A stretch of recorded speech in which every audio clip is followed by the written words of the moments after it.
Pernahkah kamu merasa hidupmu terus berlari tapi nggak pernah sampai? Gaji naik, barang banyak, tapi hati tetap kosong. Kita punya semuanya, tapi entah kenapa masih merasa kurang. Mungkin bukan karena kita belum punya banyak, tapi karena kita lupa bagaimana caranya merasa cukup. Selamat datang di video ini. Sebelum lanjut, tekan tombol subscribe, like, dan nyalakan loncengnya, karena di channel ini kita belajar untuk jadi lebih tenang, bukan cuma lebih kaya. Oke, mari kita mulai perjalanan hari ini tentang makna sederhana yang sering terlupakan. Cukup dan bersyukur. Bagian 1, rasa kurang yang tak pernah selesai. Setiap hari, dunia terus berbisik.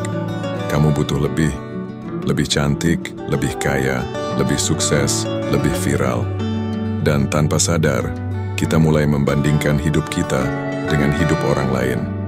Lihat teman di media sosial, rumahnya besar, mobilnya baru, liburannya mewah. Kita pun berpikir, kenapa bukan aku? Padahal, apa yang mereka tunjukkan belum tentu sama dengan yang mereka rasakan. Kita sibuk mengejar yang tampak, tapi kehilangan yang penting, ketenangan. Pernah ada seorang teman berkata, "Gue capek, Jok.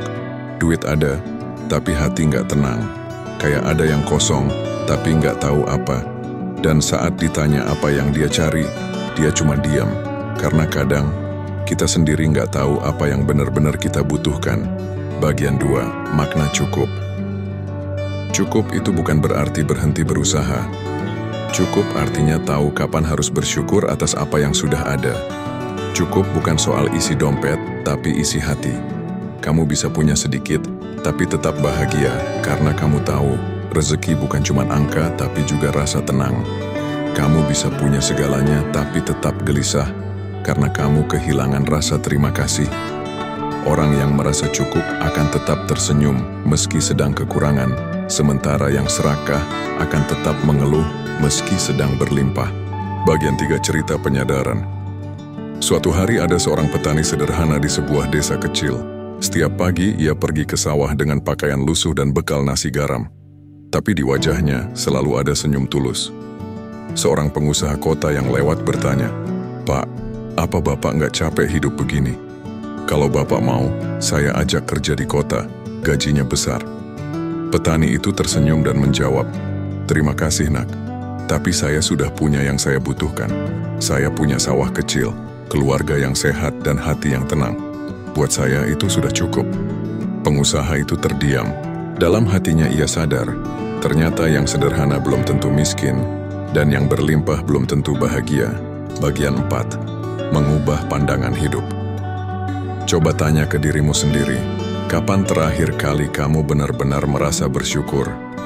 Bukan cuma bilang alhamdulillah atau terima kasih Tuhan, tapi benar-benar merasa cukup. Kita sering lupa, hal-hal kecil yang kita remehkan hari ini adalah hal besar yang dulu pernah kita doakan.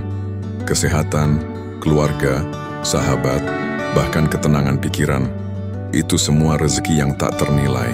Mulailah dari sekarang, berhenti membandingkan perjalananmu dengan orang lain. Hidup bukan lomba siapa paling cepat kaya, tapi siapa paling tenang hatinya saat berjuang. Bagian 5, refleksi diri. Kamu tahu apa yang paling menenangkan? Saat kamu bisa menatap diri di cermin dan berkata, "Aku sudah cukup, aku sudah berjuang, dan aku bersyukur." Hidup ini bukan tentang siapa punya paling banyak, tapi siapa paling pandai berterima kasih. Karena yang cukup akan selalu damai, yang bersyukur akan selalu bahagia, dan yang mengejar tanpa henti akan lelah tanpa pernah merasa sampai.